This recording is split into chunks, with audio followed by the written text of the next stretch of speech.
GRBT পরীক্ষার মাধ্যমে খাদ্য দপ্তরে এলডিসি পদে এবার অফার পেলেন ৩৭ জন বেকার যুবক যুবতী। আগরতলা মহাকারণে এক অনুষ্ঠানের মধ্য দিয়ে চাকরি প্রাপকদের হাতে অফার তুলে দিলেন দপ্তরের মন্ত্রী সুশান্ত চৌধুরী। এই অফার বন্টন প্রক্রিয়ায় মন্ত্রী শ্রী চৌধুরী ছাড়া উপস্থিত ছিলেন দপ্তরের সচিব ও অধিকর্তা।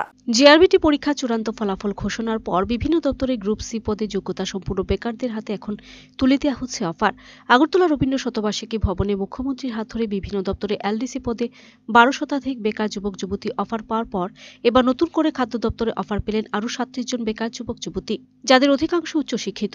বিটেক, ইঞ্জিনিয়ার, মাস্টার ডিগ্রি প্রাপ্ত বেকার যুবক যুবতীরা জিআরবিটি পরীক্ষার মাধ্যমে এবার পেলেন খাদ্য দপ্তরে এলডিসি পদে অফার। সোমবার মহাকরণে এক অনুষ্ঠানের মধ্য দিয়ে খাদ্য দপ্তরের নতুন এলডিসি পদে চাকরি প্রাপ্তদের হাতে হলুদ খামে অফার তুলে দিলেন দপ্তরের মন্ত্রী সুশান্ত চৌধুরী। এতে উপস্থিত ছিলেন দপ্তরের সচিব ও অধিকর্তা সহ অন্যান্য আধিকারিকরা। এদিন চাকরি প্রাপকদের হাতে অফার তুলে দিয়ে মন্ত্রী সুশান্ত চৌধুরী বলেন, স্বচ্ছতা বজায় রেখে রাজ্য সরকার বিভিন্ন দপ্তরে লোক নিয়োগ করছে। সমস্ত আইনগত দিক খতিয়ে দেখার পরে বেকারদের হাতে তুলে দেওয়া হচ্ছে অফার। নিজের পেশাগত দায়িত্ব পালন করতে গিয়ে এখন স্বচ্ছতার সাথে মানুষকে পরিষেবা দেওয়াটাই হলো অন্যতম কাজ।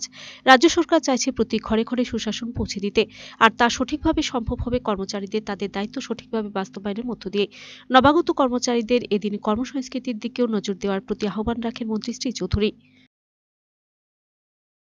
আমাদের গভর্নমেন্ট হচ্ছে to give good governance to every household. বিকশিত ভারত সংকল্প যাত্রা কে করেছেন? মোদিজি করেছেন, প্রধানমন্ত্রী করেছেন। আমরা কি করছি? ঘরে ঘরে সুশাসন। সুশাসন তখনই সম্ভব হবে যখন একটা ফুড দপ্তরের সার্ভিসটা, যখন পিডিএস সিস্টেম মানুষ ঘরে ঘরে পাবে সমস্ত জিনিসগুলো। It is also part of সুশাসন।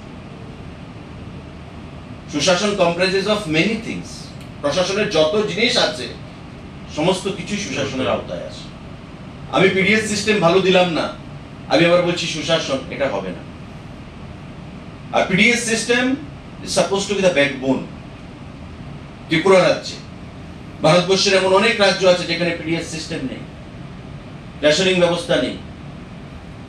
আমাদের মতো রাজ্যে যেখানে 2056টা রেশন শপ আছে আমাদের, এবং এই রেশন শপগুলোর মাধ্যমে মানুষ সাবসিডাইজ রেটে জিনিস পায়, গরিব অংশের মানুষ, তাদেরকে এই জিনিসগুলো প্রদান করা আমাদের কাজ।